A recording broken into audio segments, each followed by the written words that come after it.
ఎండాకాలం సెలవులు ముగియడంతో నేటి నుండి స్కూళ్లు పునఃప్రారంభమయ్యాయి.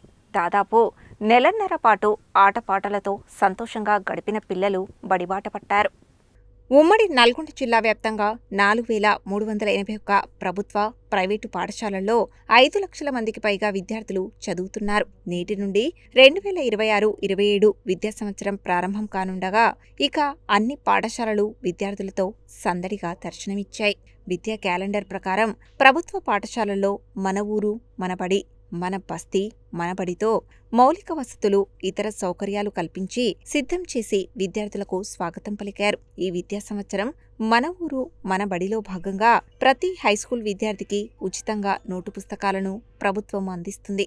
అలాగే ప్రైమరీ విద్యార్థులకు వర్క్ బుక్స్ సైతం ఇచ్చేందుకు సిద్ధం చేశారు. ప్రభుత్వ పాఠశాలల్లో చదివే విద్యార్థులకు ప్రభుత్వం ఉచితంగా అందించే పాఠ్య, నోటు పుస్తకాలు, 2 జతల యూనిఫామ్ను సిద్ధం చేశారు. ఉమ్మడి జిల్లా వ్యాప్తంగా వివిధ యాజమాన్యాలకు చెందిన 3,113 ప్రభుత్వ పాఠశాలల్లోని విద్యార్థులకు అవసరమైన పాఠ్యపుస్తకాలు ఆయా జిల్లా కేంద్రాల్లోని ప్రభుత్వ పాఠ్యపుస్తక విభాగం నుండి మండలాల్లోని ఎంఆర్సీలకు, అక్కడి నుండి పాఠశాలలకు చేరవేశారు. ఇంకా కొన్ని పుస్తకాలు రావాల్సి ఉందని, అవి రాగానే అన్ని పాఠశాలలకు పూర్తి స్థాయిలో పంపిస్తామని జిల్లా విద్యాశాఖ అధికారులు వెల్లడించారు. అలాగే స్కూల్ యూనిఫామ్ను కూడా సిద్ధం చేశారు.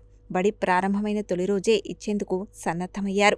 యూడేస్లో ఎన్రోల్ అయిన ప్రతి విద్యార్థికి ఇవి అందనున్నాయి.